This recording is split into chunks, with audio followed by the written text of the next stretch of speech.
Assalamualaikum warahmatullahi wabarakatuh. Waalaikumsalam warahmatullahi wabarakatuh.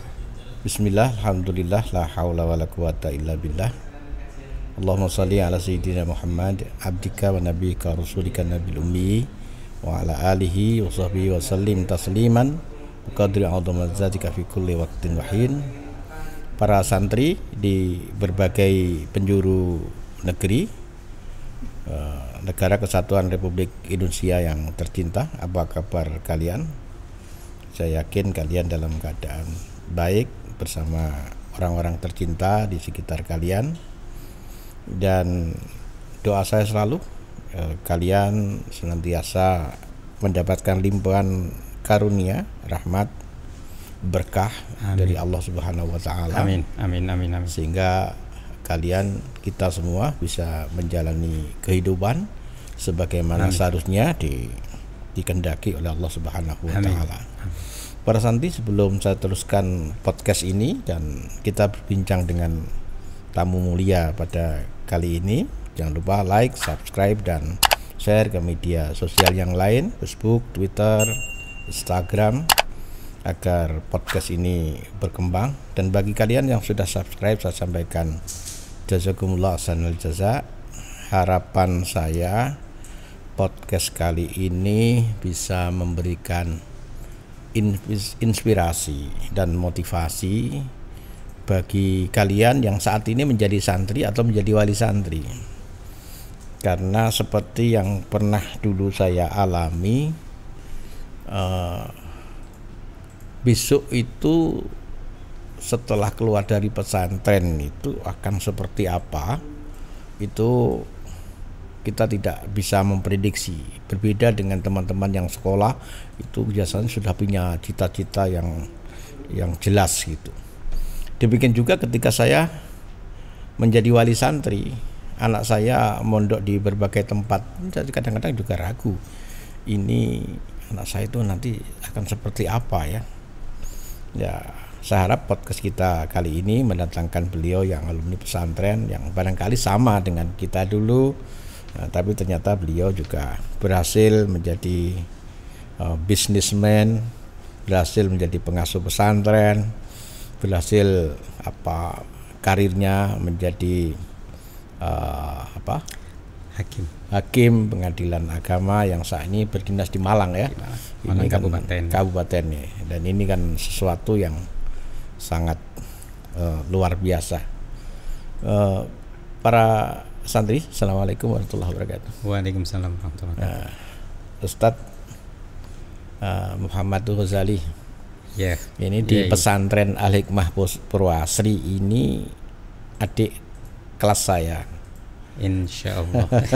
Tapi perjalanan hidupnya lari cepat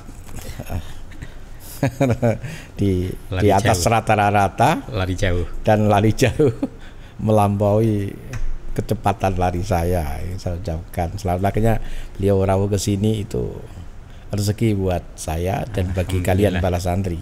Kita ingin mengulik gimana proses perjalannya kok dari Al-Hikmah yang seperti itu, kemudian kok sampai di luar Jawa, kemudian mendirikan pesantren, kemudian menjadi hakim dan seterusnya.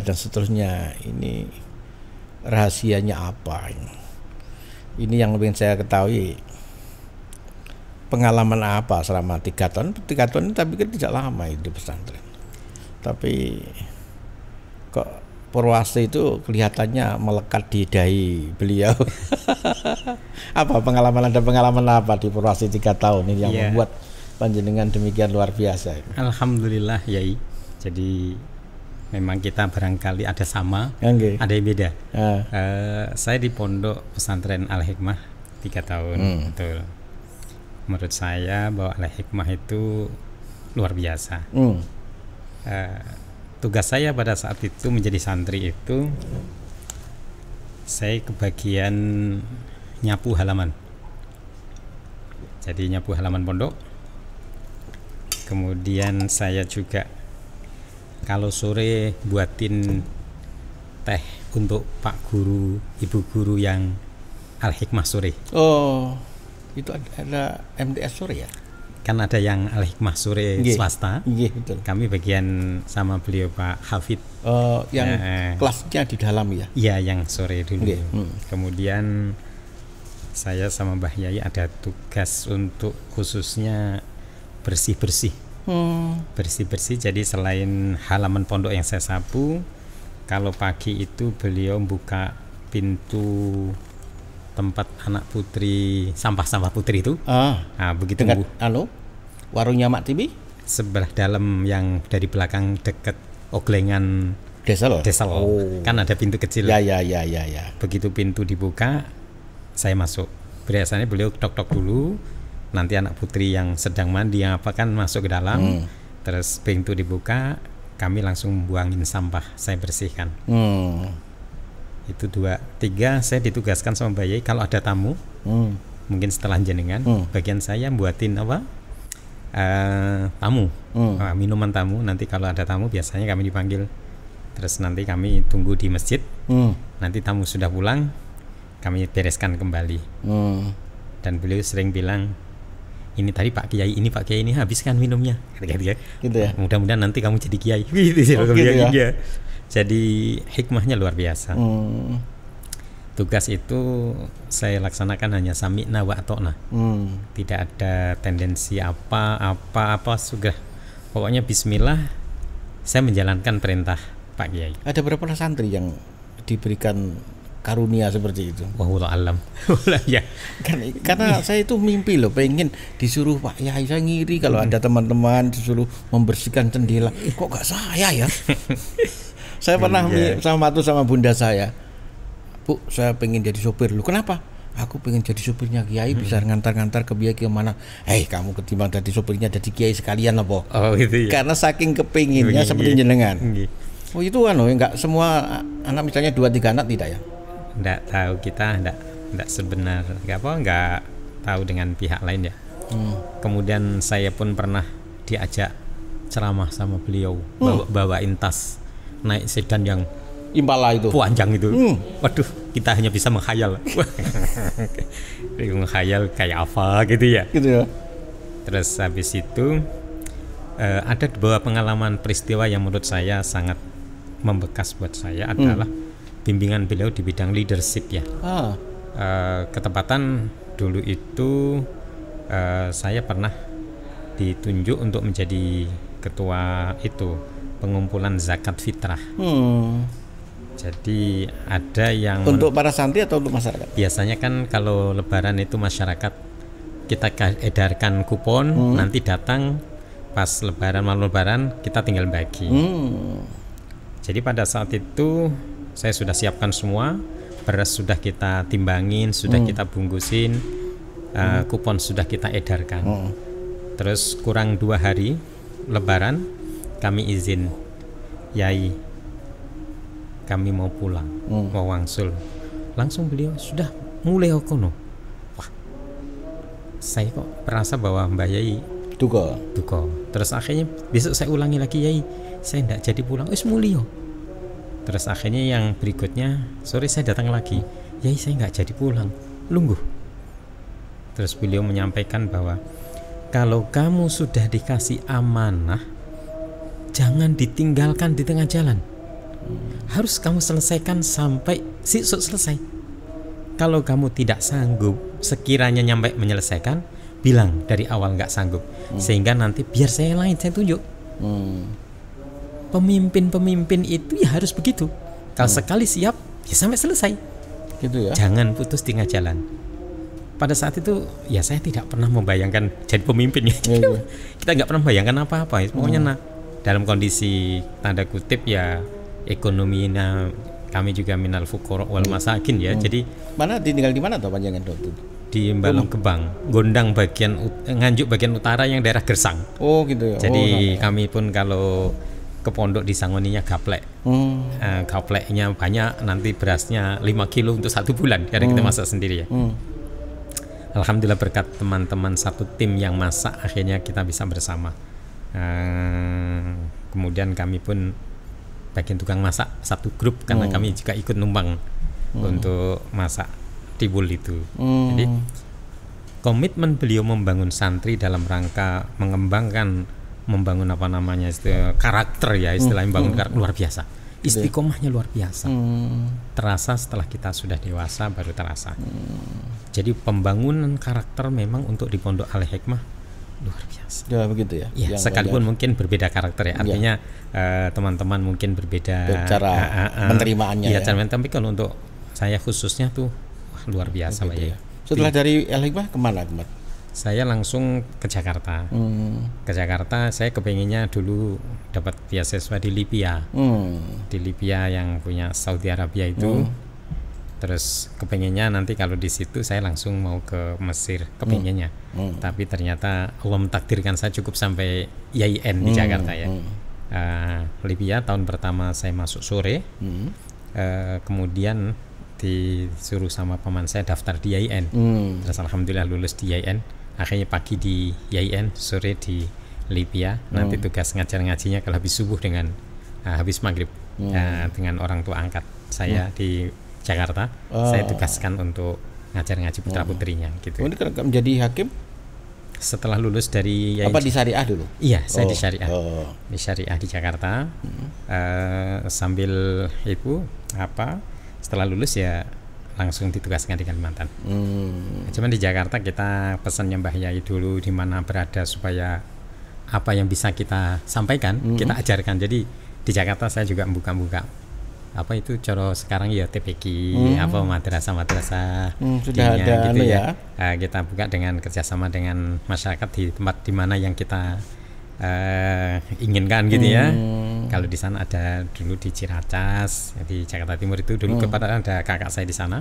Jadi kita buka madrasah. Terus di tempat saya sendiri yang di tempat orang tua angkat di Tanjung Priok juga begitu. Jadi pembelajaran dari Mbah Yai di Al-Hikmah walaupun mungkin buat kami singkat 3 tahun tapi luar biasa.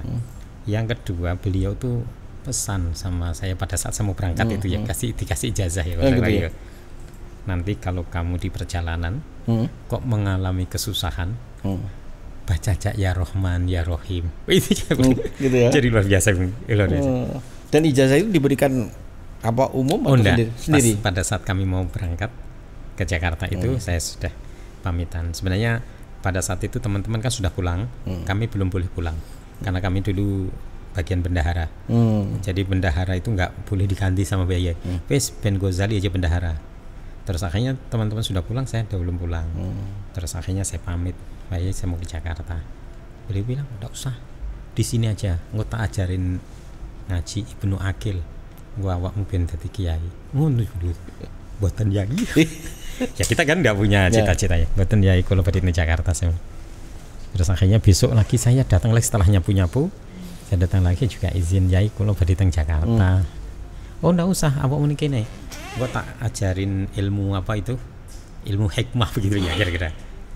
Ilmu hikmah ya karena kita ndak punya apa macam-macam ya pengennya ini sakanya saya bilang buatan yai bilang itu jadi kita ndak itu. Terus akhirnya begitu mas saya ketiga harinya yai kula badhe teng Jakarta badhe nyuntuk oh yes nunggu dia bilang wis nekat bener tawam nggih ya yes tak dongakno ya dongane panjang amin kan tok ngono ae. Terus sebelum pulang terus pesan tadi nanti kalau kamu di Jakarta ada kesulitan baca ya Rahman ya Rahim ya Rahman pokoknya sebanyaknya gak usah dihitung. Luar biasa Pak. Dan di Jakarta pada saat itu ada pengalaman yang di samping tak baca itu Masya Allah. Waduh besok aja mandi temenan lah. Wah, luar biasa itu. Jadi ya wah. Rahman ya Rahim ya Rahman ya Rahim itu yang menjadi apa menjadi doa lah ya, doa untuk kami yang di sana. Selain doa-doa zikir-zikir kalau pagi itu, kalau pagi juga kita alhamdulillah masih kita baca. Kemarin pun pas Gus Wahid tindak di Kalimantan juga.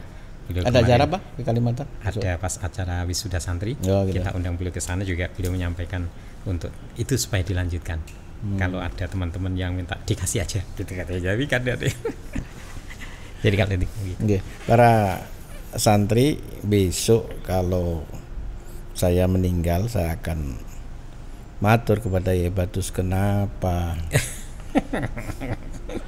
adik saya Ustadz Ghazali ini diberikan ijazah khusus kepada Ustadz Haris juga diberikan perhatian khusus. Aku kok diseneni terus.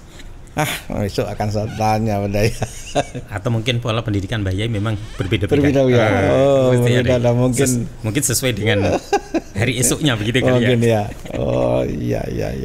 Memang mungkin begitu seperti pandangannya. Setelah bagaimana kalau saya kemudian sampai di Kalimantan ini? Jadi pada saat tahun 91 kami lulus, kemudian ikut tes Cakim pada saat itu. 92 langsung pendidikan, 93 langsung ditugaskan di Kalimantan Barat. Saya lihat di Kalimantan Barat, khususnya di Sintang sana, bahwa di sana peluang dakwah itu masih terbuka luar biasa, karena memang pada saat itu belum ada pondok ya, belum ada pesantren, dan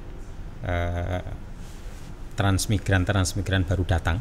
Pada saat itu kira-kira durasinya mungkin sekitar 3-4 tahun, karena banyak yang baru kelapa sawit. Iya betul. Saya pikir bahwa ini adalah putra-putrinya perlu ada satu lembaga pendidikan yang kira-kira ya bisa menampung lah, walaupun tidak seperti di Jawa. Pikir saya pada saat itu.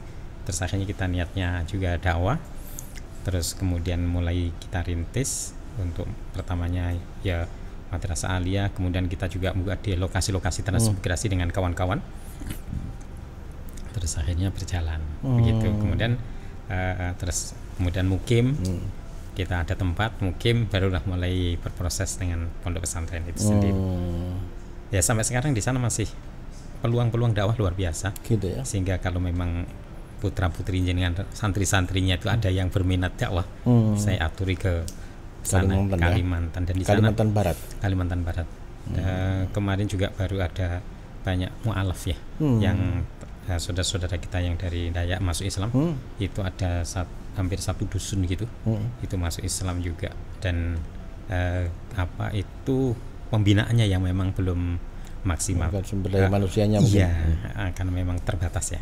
Jadi pendakwah di Jawa ini memang yang sudah luar biasa banyaknya. Memang seyogyanya ada yang berani merelakan diri untuk ke Kalimantan. Di sana masih sangat memerlukan ruangnya sekali, masih sangat terbuka. Ibarat listrik ya, kalau di sana 5 watt itu sudah termasuk terang ya. Mungkin kalau di sini 100 watt lampu tembak pun masih. Jadi gitu. Kalau pesantren itu mensyaratkan kiainya ada di tempat. Kalau kepala pengadilan itu kiainya harus pindah-pindah tempat. Ini gimana ini? Ini satu sisi pengasuh pesantren, yang kedua hakim yang berkeliling. Gimana ngaturnya itu? Iya, pada saat kami belum mentok golongan itu memang pernah lapor di Jakarta, minta sama beliau-beliau senior pimpinan bahwa kalau bisa jangan dipindah dulu. Karena masih ada tugas lain. Ketika kami ditanya ada apa, ada pesantren, ya sudah. Terus akhirnya sampai golongan mentok kami tidak dipindah, baru dipindah setelah golongan mentok.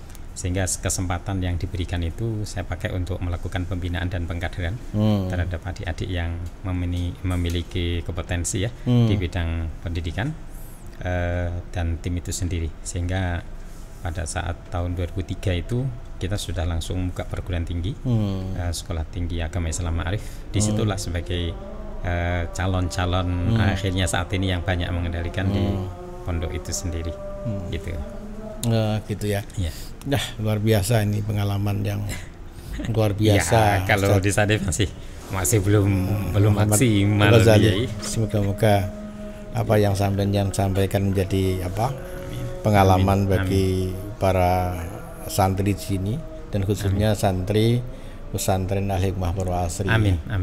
Insyaallah. Moga-moga santri yang jumlahnya sekarang luar biasa di Al-Hikmah, berkembang luar biasa. Iya, saya juga ikut senang. Semakin banyak seperti panjenengan, dan barangkali mereka ada yang berminat di Kalimantan Barat masih sangat terbuka.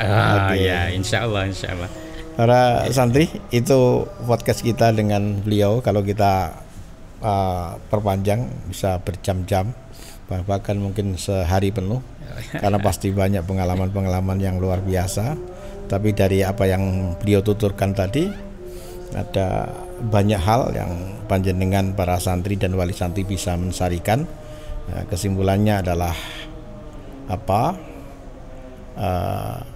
apa yang dilakukan di pesantren yang kelihatannya sederhana ternyata mengandung hikmah yang luar biasa. Iya. Dan perjalanan di pesantren itu ternyata menginspirasi, mewarnai perjalanan berikutnya sehingga beliau sukses menjadi hakim, sukses menjadi pengasuh pesantren, sukses dalam usaha. Moga-moga apa yang beliau sampaikan pada hari ini juga memberikan keberkahan kepada kita semua. Amin. Terima kasih Pak. Sama-sama. Kami pun terima kasih. Ini waktu yang istimewa buat kami. Aduh, enggak setiap saat. Jazakumullah hasanah. Terima kasih para Sandi atas perhatiannya. Akhiran billahi hidayah taufik. Assalamualaikum warahmatullahi wabarakatuh. Waalaikumsalam warahmatullahi wabarakatuh.